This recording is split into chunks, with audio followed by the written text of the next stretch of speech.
નમસ્કાર દર્શક મિત્રો, જ્યોતિષ એક વિજ્ઞાન કાર્યક્રમમાં હું અશોક મોદી અને મારા જ્યોતિષ ગુરુ ડોક્ટર પંકજવી નાગર આપનું સ્વાગત કરીએ છીએ અને આપ નિહાળી રહ્યા છો અમારા જીટીપીએલ ગુજરાતીની વિશેષ રજૂઆત. ડોક્ટર પંકજવી, આપનું સ્વાગત છે કાર્યક્રમમાં. નમસ્કાર અશોકભાઈ અને નમસ્કાર મારા વહાલા દર્શક મિત્રો.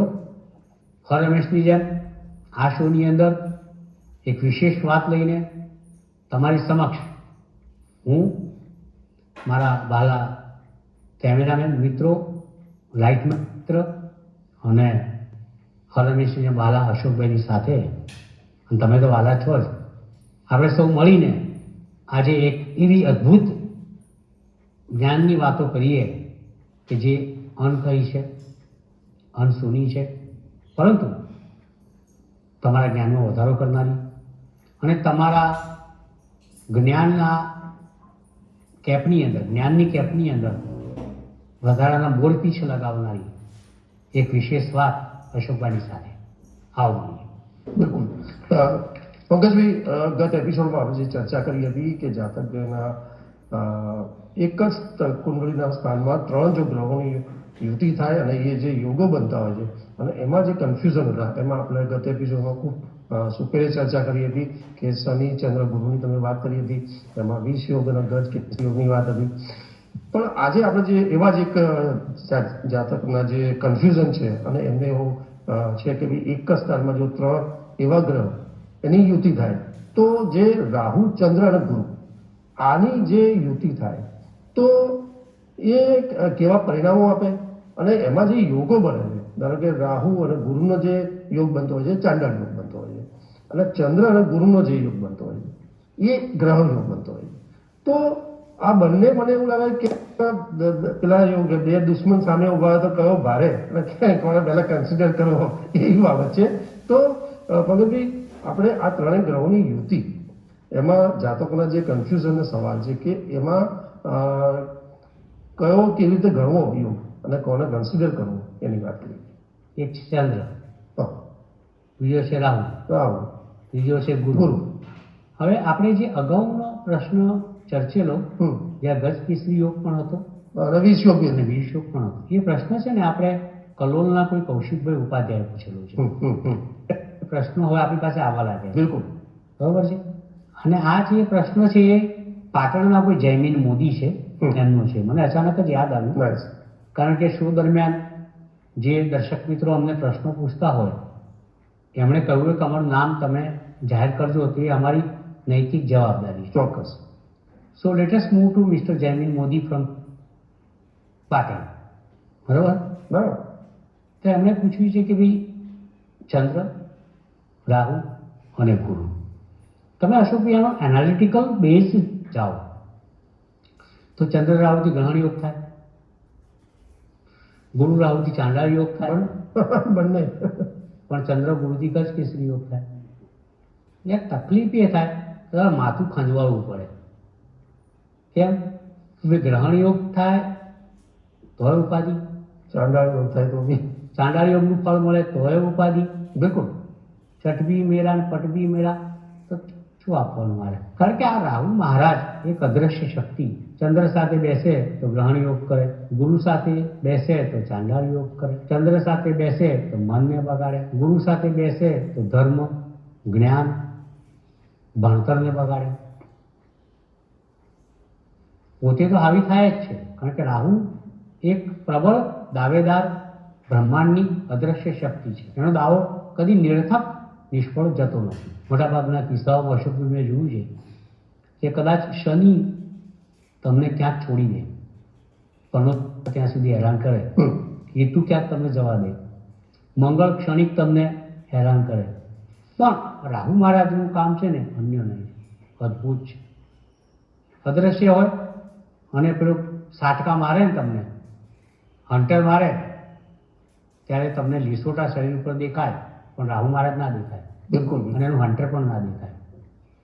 અદ્રશ્ય લાકડી જ કહેવાય ને. આ 3 ગ્રહોની યુતિ જન્મ કુંડળીની અંદર, એટલે એક મન છે, એક અકલ્ટ ગૂઢ શક્તિ છે રાહુ, અદ્રશ્ય શક્તિ છે, એનું નામ છે રાહુ, અને ત્રીજું ગુરુ, જે સૌનો ગુરુ છે, બૃહસ્પતિ છે, દેવોનો પણ ગુરુ છે.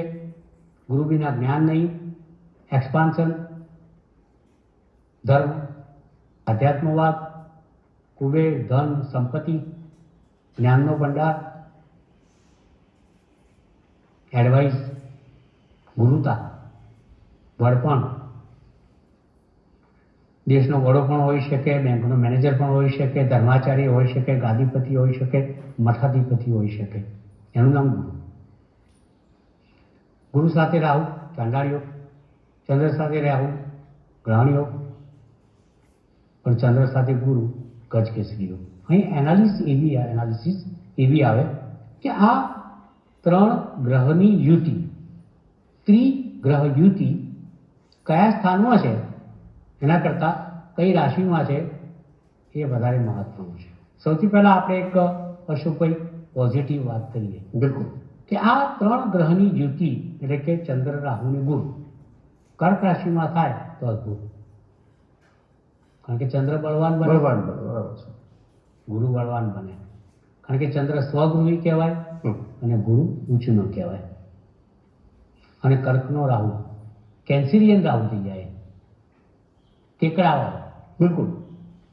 આ કેન્સરના ચિહ્નવાળો રાહુ અહીંયા કર્ક રાશિમાં નબળો પડે. એટલે તમને એવા જાતકો જે આ કર્ક રાશિમાં આ ત્રિગ્રહ યુતિ ધરાવે છે એ લોકોને રાહુના ઘેર કરતા ચંદ્ર ગુરુના ગજ કેસરી યોગનો લાભ વધારે મળે. આ પહેલો પોઝિટિવ પોઈન્ટ છે. બીજી બાજુ આપણે જોવા જઈએ તો નેગેટિવ પોઈન્ટ મકર રાશિમાં આવે, જે આગળ પણ આપણે ચર્ચા કરી. બિલકુલ. શનિ બાબત બરાબર. તો ચંદ્ર, રાહુ અને ગુરુ મકર રાશિમાં ભેગા થાય તો મકરમાં મંત્રેશ્વરે રાહુને સ્વગૃહી કરવો જોઈએ.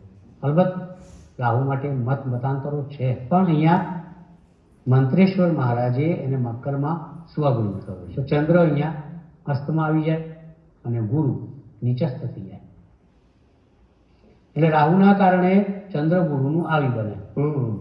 અહીંયા પેલો ગ્રહણ યોગ હાવી થાય, અહીંયા પેલો ચાંડાળ યોગ હાવી થાય. અહીંયા રાહુ ચડી વાગે અને રાહુના અપલક્ષણોના ભોગ ચંદ્ર ગુરુની યુતિએ અગર તો ચંદ્ર ગુરુએ સહન કરવા પડે. છે મન, ગુરુ છે ધર્મ, ચંદ્ર છે તમારા નર્વ સિસ્ટમનો કારક અને ગુરુ છે તમારા જ્ઞાનનો ભંડારી. એક બાજુ મન છે, બીજી બાજુ ધન છે અને ત્રીજી બાજુ મન અને ધનનું તંદુરસ્તી બગાડનારો રાહુ છે, કારણ કે મકર રાશિમાં છે. બિલકુલ. સો મકર રાશિ that is I mean to say very powerful zodiac Rahu. અને જે સાવે નબળી રાશિ છે ચંદ્ર અને ગુરુ માટે, કારણ કે ચંદ્ર ત્યાં આગળ અસ્તનો બનતા બળ ગુમાવે છે અને ગુરુ ત્યાં નીચ રાશિમાં બળ ગુમાવે છે અને રાહુ અહીંયા સ્વગૃહી હોવાના કારણે એ હાવી થાય છે. વાત મકર રાશિની નેગેટિવ હોય કે કર્ક રાશિની બળવત્તર અને પાવરફુલ હોય, કોઈ પણ સ્થાનમાં હોય, પરિણામો લગભગ કર્ક રાશિમાં યોગ તરફી જાય છે અને મકર રાશિમાં ગ્રહણ યોગ, ચાંડાળ યોગ તરફી જતા આપણને જોવા મળે છે. જ્યોતિષશાસ્ત્રની અંદર તમારો એનાલિટિકલ બેઝ એ ખૂબ જ મહત્વનો છે.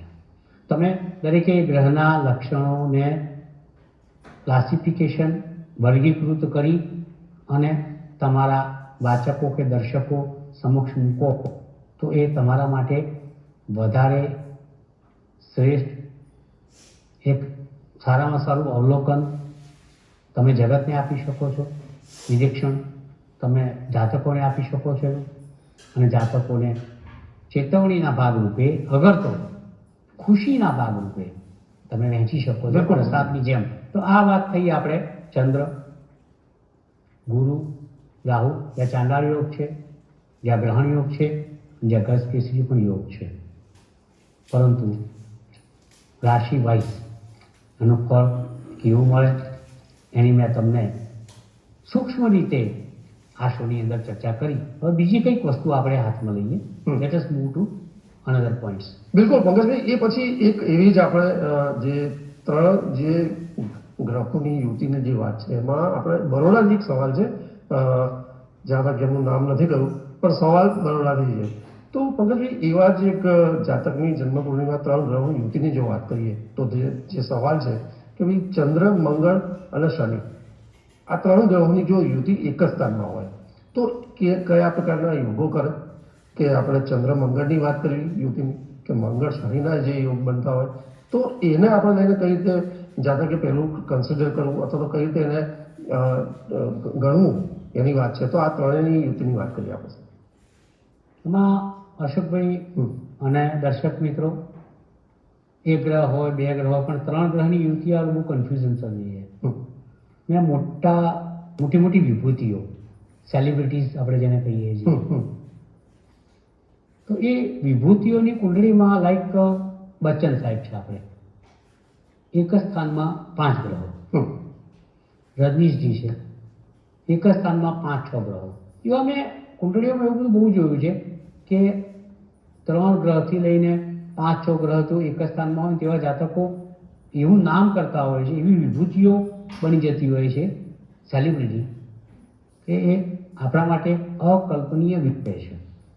તો આજે અશોકભાઈ વાત કરી છે કે પંકજભાઈ સોમવાર, મંગળવાર, શનિવાર એના માલિકો ચંદ્ર, મંગળ અને શનિ એ 3ની યુતિ થાય, કન્ફ્યુઝન ઊભું થાય. કારણ કે ચંદ્ર મંગળ ભેગા થાય લક્ષ્મી યોગ થાય, બિલકુલ. મંગળ શનિ ભેગા થાય જીવ યોગ ઊભો થાય, અને શનિ ચંદ્ર ભેગા થાય તો વિષ યોગ ઊભો થાય. તો ભાઈ યાર, જાતક વિચારો ક્યાં જાય આની અંદર? બિલકુલ કન્ફ્યુઝ થઈ જાય. પણ ફરીથી વાત કરીશું કે ચંદ્ર મંગળના કારણે લક્ષ્મી યોગ તો થાય જ છે, મંગળ શનિના કારણે જીવ યોગ તો થાય જ છે, શનિ ચંદ્રના કારણે વિષ યોગ પણ થાય છે. હવે આ એક એવી રાશિ આવે કે જેની અંદર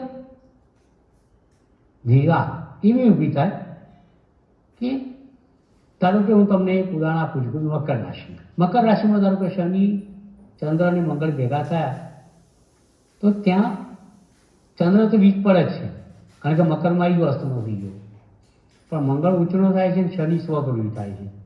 હવે લડત ચંદ્ર આમાંથી 12 છે, બરાબર, પણ મંગળ ઉંચનો છે એટલે એ ઇન છે, અને શનિ સ્વગૃહી છે એટલે એ પણ ઇન છે. એટલે કુસ્તીના આ જે મેદાનની અંદર, રિંગની અંદર, અહીંયા ત્રિગ્રહ યુતિમાં શનિ અને મંગળ એ સશક્ત છે, એમનું મલ્લયુદ્ધ છે. પરંતુ જ્યારે જ્યારે શનિ મંગળના મલ્લયુદ્ધની વાત આવે ત્યારે હંમેશા જીત થાય છે મંગળની, બિકોઝ મંગળ ઇઝ સેનાપતિ. બિલકુલ સ્વગૃહી ગ્રહો કરતાં ઉચ્ચના ગ્રહો બધાય મહત્વના છે.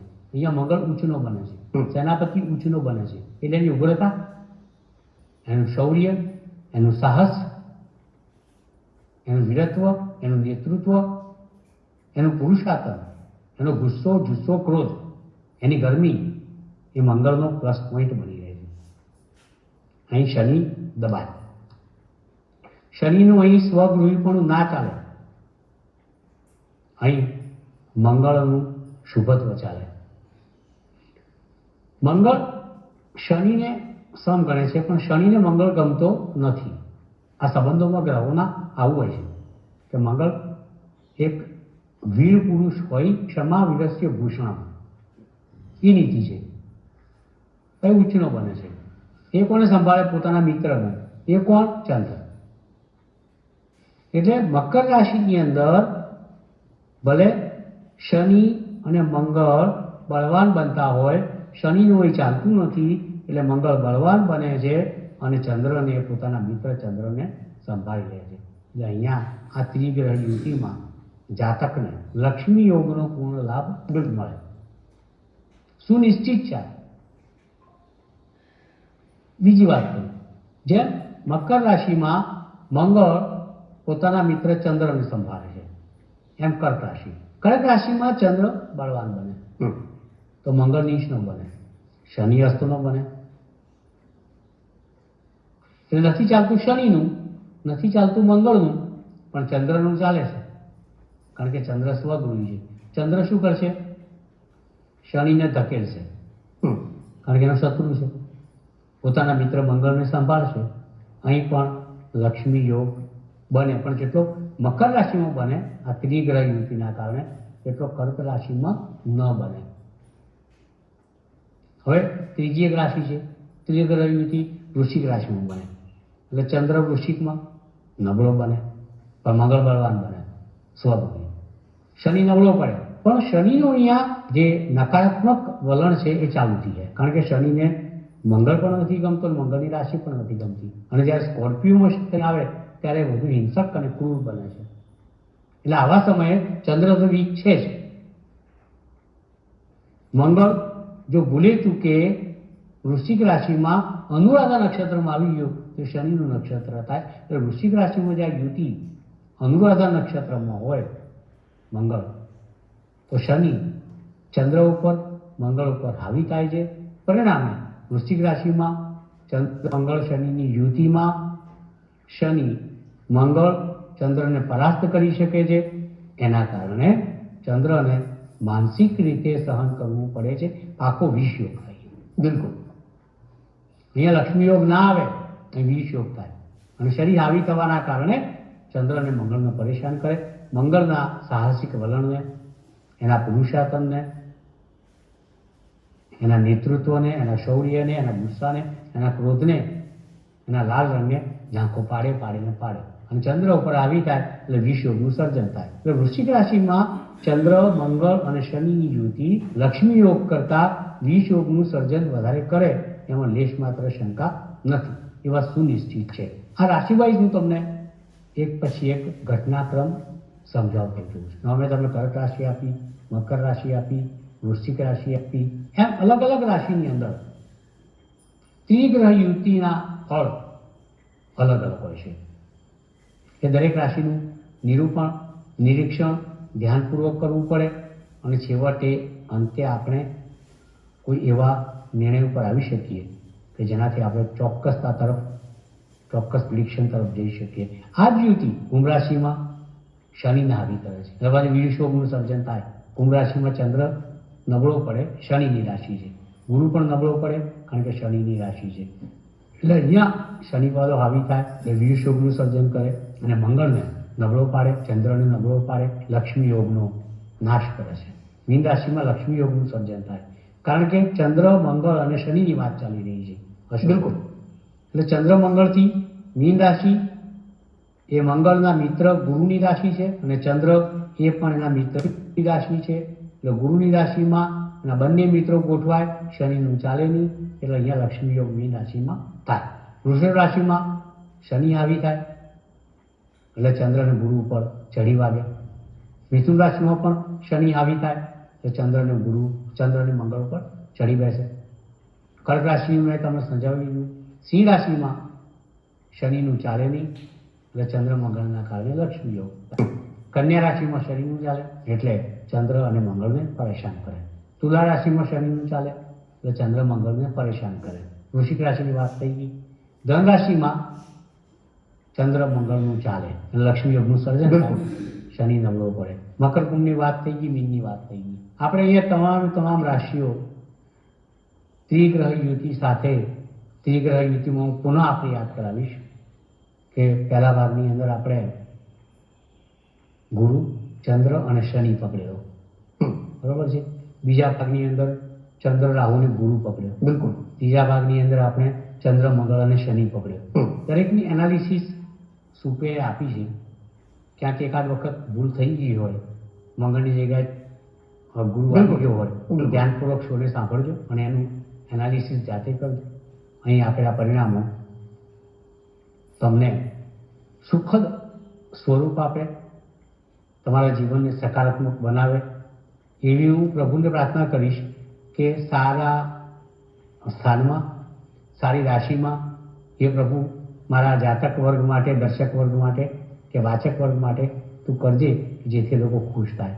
મળીએ. નમસ્કાર. પંકજભાઈ, આપનો ખૂબ ખૂબ આભાર, ધન્યવાદ કે ગત 2 એપિસોડથી આપણે જે ચર્ચા કરી રહ્યા છે જાતકના જન્મકુંડલીમાં જે એક જ સ્થાનમાં ત્રિગ્રહ યુતિ અને એ જે યોગો બનતા હોય છે એની આજે સુપેરે તમે ચર્ચા કરી છે. અને આજના એપિસોડમાં આપણે રાહુ, ગુરુ, ચંદ્ર એના યુતિની વાત કરી, અને ચંદ્ર, મંગળ અને શનિની યુતિ એ એક જ સ્થાનમાં હોય તો એ કેવા પ્રકારના યોગ કરે એની ખૂબ સુંદર વાત કરી. એમાં ચાંડાળ યોગ હતો, ગ્રહણ યોગ હતો, લક્ષ્મી યોગ હતો.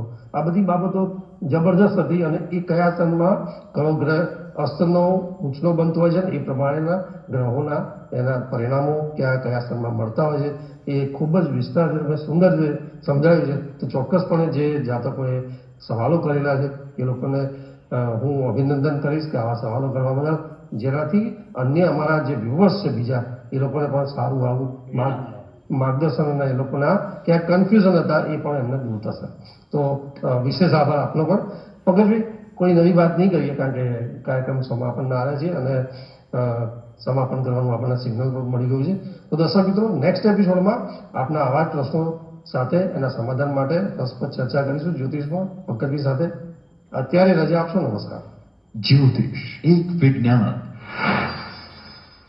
નમસ્કાર દોસ્તો, હર હંમેશની જેમ સીપ ઓફ થિંગ જે તમારા જીવન માટે અતિ ઉપયોગી છે.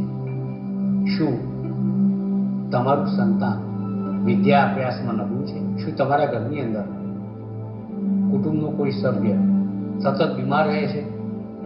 ઉપાય સરળ છે. કોઈ પણ ગુરુવાર અગર બુધવારે પુનર્વસુ નક્ષત્ર આવતું હોય. પુનર્વસુ નક્ષત્ર એટલે ગુરુનું નક્ષત્ર છે. બુધ અગર ગુરુ પુનર્વસુ નક્ષત્ર એ દિવસે બુધની હોરામાં અગર તો ગુરુની હોરામાં જો તમે તમારા બાળકના અભ્યાસ માટેનો કોઈ નિર્ણય લો, એને કોઈ સારું ટ્યુશન અપાવો, સારી સ્કૂલમાં એડમિશન અપાવો, અગર તો તમારા કુટુંબમાં બીમાર રહેતા વ્યક્તિ માટે નવો વૈદ્ય હોમિયોપેથિશિયન કે ડૉક્ટર કે નવી દવા સાથે શરૂઆત કરાવો, તો મને 100% ખાતરી છે કે તમારું બાળક વિદ્યાભ્યાસમાં હોશિયાર થશે અને તમારું કુટુંબનો સભ્ય તંદુરસ્તી દિન પ્રતિદિન પ્રાપ્ત કરશે. નમસ્કાર. જ્યોતિષ એક વિજ્ઞાન. જ્યોતિષ એક વિજ્ઞાન કાર્યક્રમ અંતર્ગત સટીક ઉત્તર અને માર્ગદર્શન આપશે જ્યોતિષ શાસ્ત્રી ડોક્ટર પંકજ નાગ. આપ આપના સવાલોની સાથે પોતાનું નામ, જન્મ તારીખ તેમજ જન્મકુંડળી સહિતની માહિતી વોટ્સઅપ કરી શકો છો અમારા આ નંબર પર. આપના પ્રશ્નોના ઉત્તર ડોક્ટર પંકજ નાગર આપશે. કાર્યક્રમ જ્યોતિષ. આપ જોઈ રહ્યા છો GTPR ગુજરાતી.